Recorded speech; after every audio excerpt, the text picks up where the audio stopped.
Hello friends and welcome. I'm Sarah Liz and I am back with a stepped up emergency card kit for you. Here's the original kit. We have 2 pages of thinking of you sentiments that are 1 3/4 of an inch. And then we have the same sentiments in 4 different fonts that can be cut out as strip sentiments. I'm not actually using these sentiments today, but you certainly could and just change the sort of pattern paper and things you're using. There's a card sketch and we're going to work from the card sketch, but then the pop-up mechanism on the right is a brand new page, okay? And we're going to use pop-up mechanisms 2 different ways in the cards we make today. This video is a little bit longer than I wanted, but I wanted to make sure I was going slowly because this mechanism gives huge pop. Look at this. But it's really simple and I want you to be comfortable. I want to make sure you understand. And so, yeah, I hope this is helpful. I'm starting with a side folding A2 card base and it does need to be side folding. And then I have just glued down that gray matte layer that's 4 1/4 by 5 1/2. I'm using the purple pattern paper layer, but I cut it from these stitched rectangles from Pink and Maine. So then the pattern paper layer on top of that is just a 1/4 inch smaller. So it's going to be 3 3/4 by 5. There is a set of stitched rectangles that fits beautifully right in there. I'll show those to you later. I want to pop this up just a little bit. So I'm going to use some 1mm foam tape. Look how huge this is. This is my Big Mama foam roll. I mentioned it last time and got a few questions. That's how much is left. I've been using it for years. The thing is absolutely massive. Most foam rolls are more like 1 1/2 or 2 millimeters. So I like that this is a lower loft and I don't have to worry about it adding too much bulk because the pop-up mechanism inside of the card is going to add a little bulk. So this just makes it so it's more likely to fit through the mail without an extra stamp. I cut the strip to 1 inch just like the sketch, but then it's 3 3/4 of an inch. So it's just as wide as the pattern paper. And then I have a 2-inch circle that I will use for my sentiment. I'm just holding it there to make sure that I get the strip low enough that it's going to fit well. I am using the Penguin Pals card kit. This is a Thermoweb Gina K design kit. There's a stamp set and then we're going to use this die set and then there's plush paper, like velvet paper in there. You guys, it's so cute. I watched Gina's live with this kit and then I bought it thinking I was just going to use it for like Christmas tags and stuff off camera, but I'm obsessed. Like I can't even help myself. I do have a very short unboxing video. I threw it together once I was done making these cards just in case you're interested in these penguin dies. I feel like you probably want to know what else comes in the kit. I'll link it in the description box below along with all of my supplies. But look at this freaking penguin. His head is bigger than his body. Okay, so I almost put that on upside down, but he's got this big old head and then these little flippers. When I'm putting together a die like this, I like to put the glue on the smaller piece and then I'll lay the body into the glue because I can see the placement a little better. It's easier for me than trying to like pick it up and hold it and wiggle everything and then I've got glue on every finger. I am adding his little hat here. This is maybe the trickiest part only because the brim of the hat barely covers the red part of the hat, if that makes sense. So just something to be aware of. And then there's like the fuzzy ball and that brim I've done in some glitter cardstock just for a little sparkle. It is a holiday card. And then he's got this scarf. There's a scarf. There are also dies in here to put like reindeer antlers on him. There's a little beanie hat instead of this stocking cap. There's so many options. There's a tree that we're going to use on the inside. I am pulling out the holiday emergency sentiments from August. I will link those in the description box below. And this one just says happy, happy holidays because I'm going to use one from the most recent holiday kit, the More Holiday Sentiments, on the inside, and I thought those paired nicely together. I'm going to put my penguin in the bottom right corner and then I will offset then the sentiment towards the top left. I just felt like that balanced the card a little bit better than centering everything. I've used my removable adhesive for my happy, happy holidays, and you could leave the card like that. You could just decorate the front and be done. But here is this epically simple pop-up mechanism. This piece is 2 1/2 by 1 1/4. You really could do any size as long as it's twice as wide as it is tall. okay? I have scored it in the middle at 1 1/4, and then I'm just using a pencil to mark that score line to help me see it better when I go to score these diagonal lines, okay? So right there between that C and D, I need to score from that bottom score line to the top corner. I've used a white gel pen in my scoreboard to help me see that one line for when I'm doing diagonal things like this. Okay, but if you don't have a scoreboard or you find that tricky in a scoreboard, here's another way to do it. I am going to use my grid, but you wouldn't have to. You need a ruler and some kind of stylus or bone folder. So I'm going to line up my ruler from the corner to the bottom of that score line. And then I have an old pen that doesn't work anymore, right? It's not going to leave any ink. And I am just going to press and go over that a few times, right? So it doesn't have to be a fancy stylus. Whatever you've got, see how it works. And that just helps me to get a really nice score line there. So my fold will be crisp. I'm going to go ahead and erase those pencil lines. I folded them all as mountain folds, and then I'm going to label these for you, A, B, C, and D, okay? When we put this into the card, we're going to fold it up like a triangle. So we will fold up A and D, and it's going to go in like that.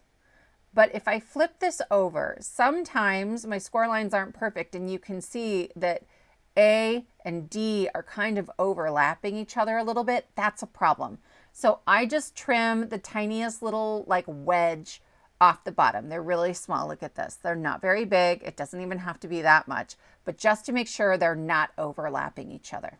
I'm going to open up my card, and then I need a square that is 2 3/4 of an inch.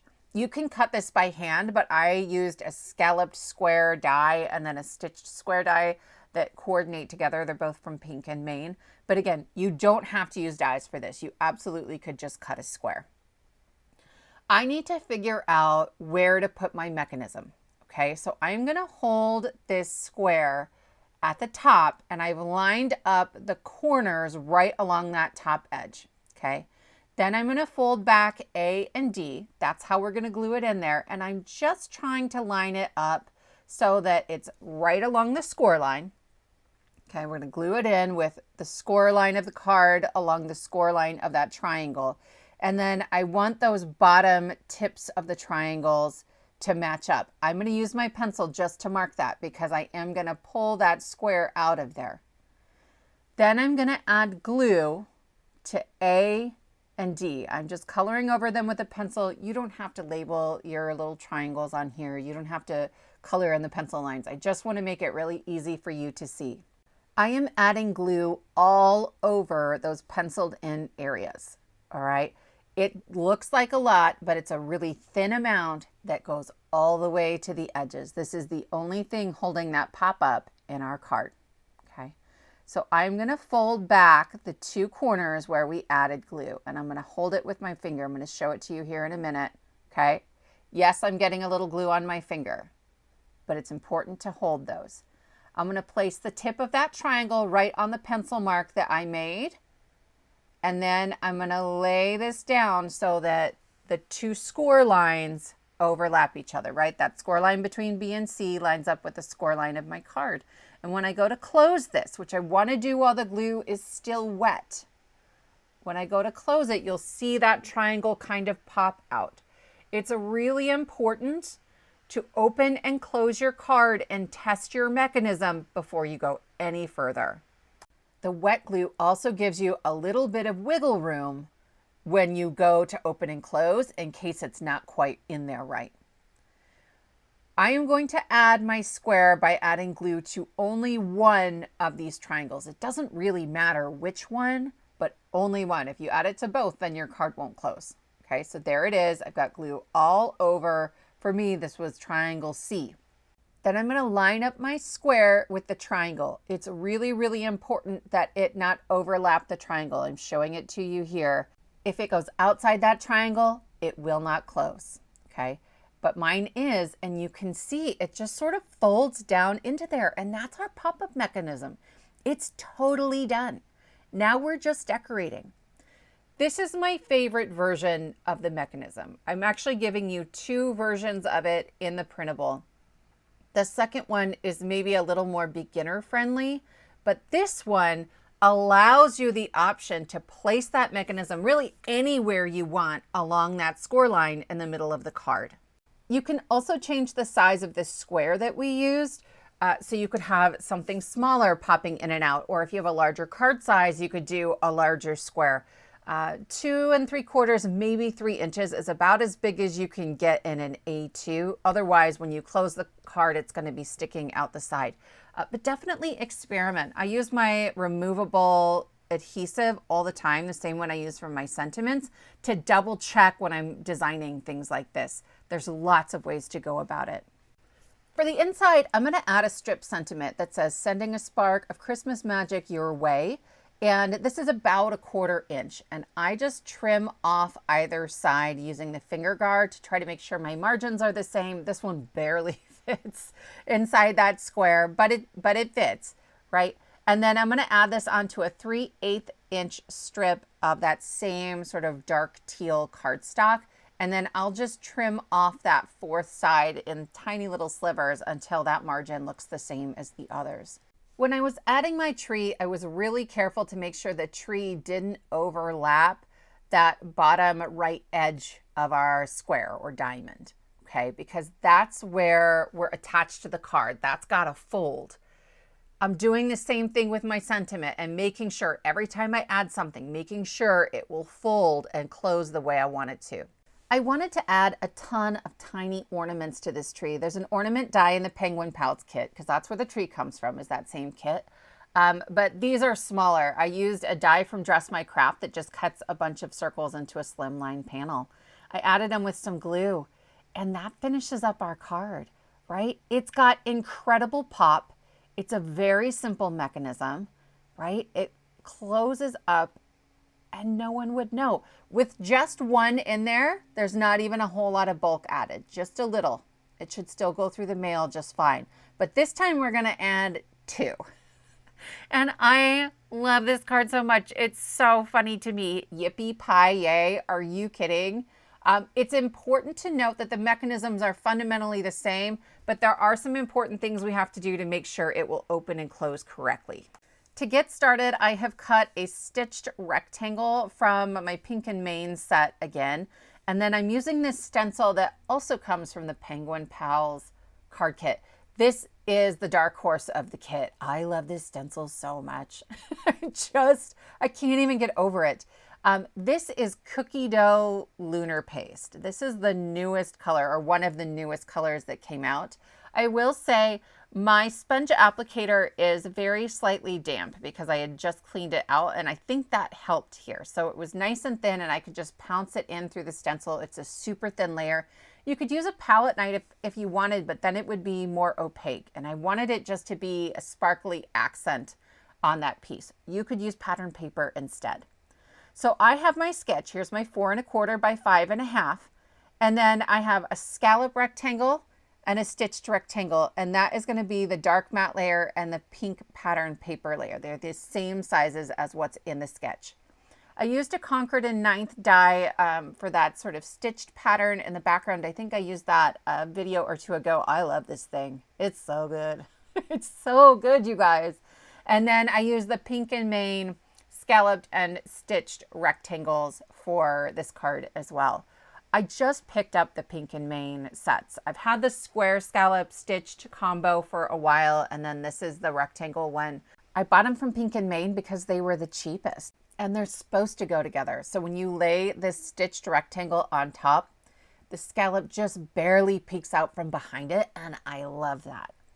To be sure, I love Pink and Main. I have lots of their products. So it was also a brand I know and trust, and that's important to me too. I've added my same Big Mama foam tape on the back and then a little bit of glue to help me make sure I get my placement just right. And then I will lay that onto my card panel. We're going to do this one as a landscape instead of portrait.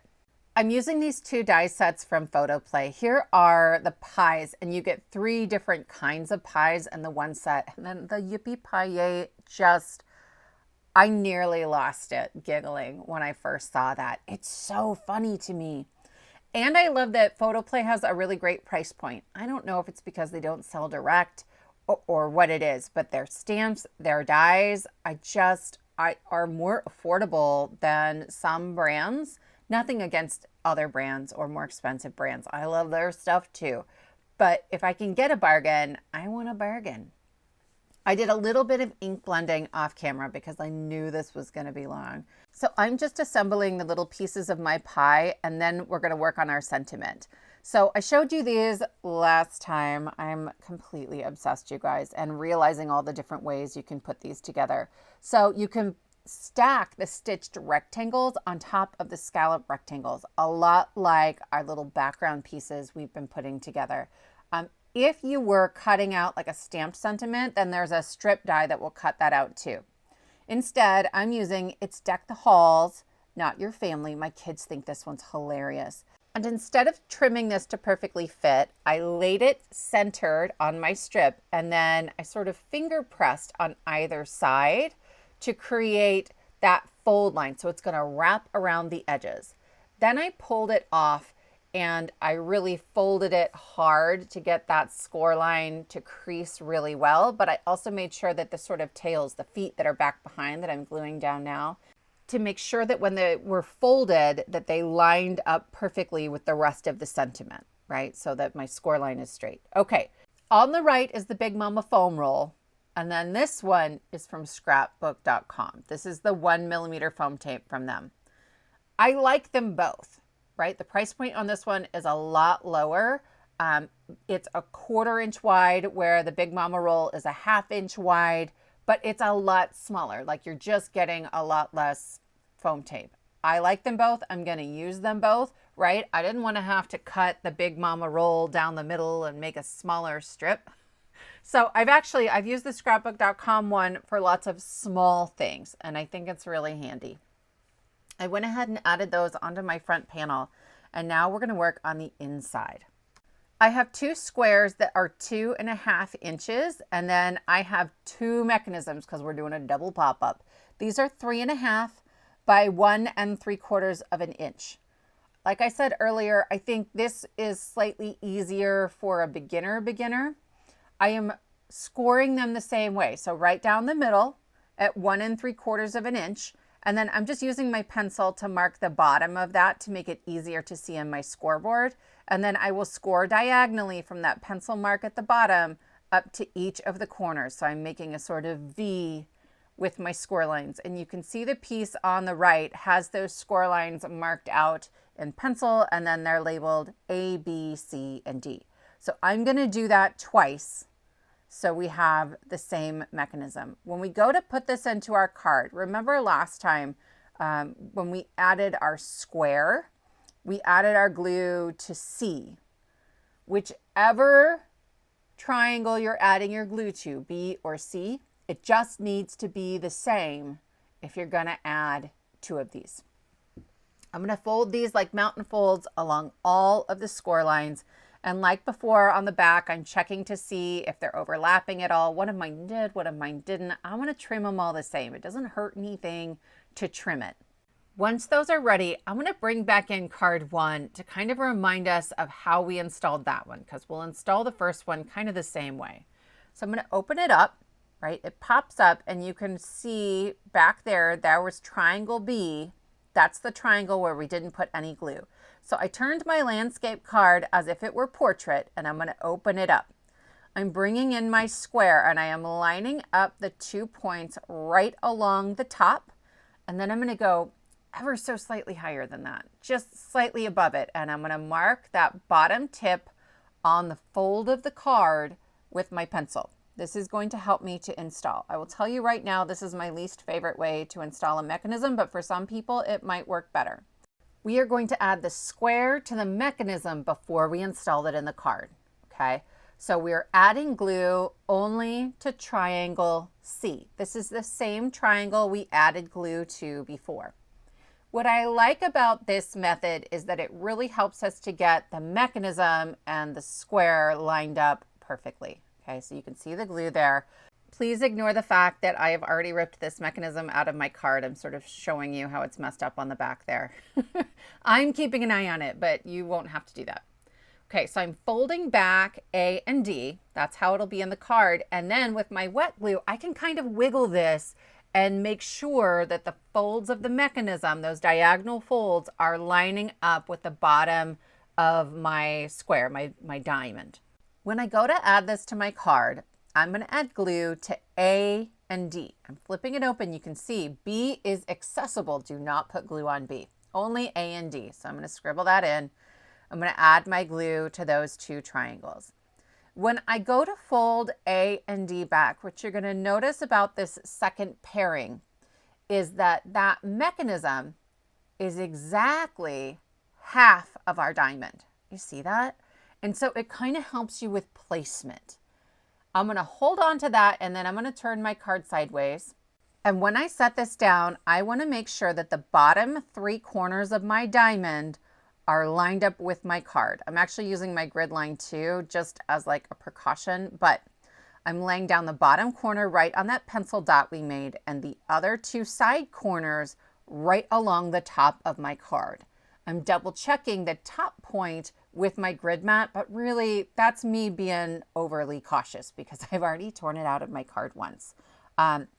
I am going to fold this shut, and while the glue is still wet, I'm going to open it back up, and then I'm just going to work that fold a couple of times and make sure everything is opening and closing the way that I want it to. All right, this is really, really important. Once it's opening and closing well, we can start working on the other side. I'm going to show you a third way to install the mechanism. If you are a beginner, I recommend you use the sizing from option 2 and then this installation. Here's my mechanism, okay? I have all of my triangles labeled A, B, C, and D, and I'm scribbling in over A and D, and I'm going to add glue only to those two corners. Once again, please ignore the fact that I have already ripped this mechanism out of my card. I filmed it, and then I just felt like there was a better way to demonstrate it for you. Like it was in there and it worked fine, but I wanted to make sure I was teaching it clearly. So that's what's going on. I've got my glue all over those two triangles, and like before, I'm just going to fold back these corners, and I'm going to hold them at the top, the hypotenuse of my triangle, right, with my fingers. When I go to install this mechanism, it is going to line up on the center fold and then at the very top of my card. Okay, so I have the bottom point of my triangle on the fold of the card. There's a crease between B and C that lines up with that fold. Okay, and then all of this is lining up at the very top of the card. This is why there's a second option. And then I'm going to work that fold. I'm going to open and close it a couple of times and make sure everything's working like it's supposed to. The first version of the mechanism, you can move around, you can change the size. This one is really designed for these to be two beginner pieces. It only goes in this one way. All right, I'm going to install my square, my diamond on there, and I'm going to erase the B because you can see it if you're really looking. And then I'm going to add my glue to triangle C. On the other mechanism in this card, we added the glue to triangle C. It's really, really important that those are the same, okay? Because if I did C on one and B on the other, believe me, I tried, you don't get that really beautiful like sandwiching. Instead, they hit each other when you go to close the card. But that's it. I have two pop-up mechanisms either on either side, or if you were doing portrait, it would be like the top and bottom. I'm going to start with my Yippee Pie Yay. It's really just two pieces, but I cut the wording twice because I wanted to create just a little bit of a shadow layer. So I have some white glitter cardstock on the top and then sort of a medium teal, and I will offset that sort of down and to the right just to help it pop off that red a little bit. Then I will add more glue and add that to the shadow layer. This is a much bulkier card than the first one, right? I have 3 layers of cardstock here, but then that's going to go on top of my square and then on top of the mechanism, right? This one probably needs extra postage, or it's something that I hand deliver or I put in a box with a gift. I think it's also important to note I made my mechanisms out of 100-pound cardstock, but I actually recommend 80-pound, right? It cuts down on the bulk and they move a little bit better. Okay, it's just that I had 100-pound, so that's what I used. My little piece of pie is going to get centered on that mechanism, and that's super easy. That's kind of like the last one, but the Yippee Pie Yay is too big. Remember how I was like, you can't go outside the diamond. Well, you can. You just can't go outside that one edge of the diamond where it's folding. Okay, so at the bottom of this one, that is the fold where it's sort of connected to the card. I can't overlap that, but the other 3 sides are fair game. As long as it fits when the card is closed, you're good to go. And look at that pop-up. Like, isn't that fun?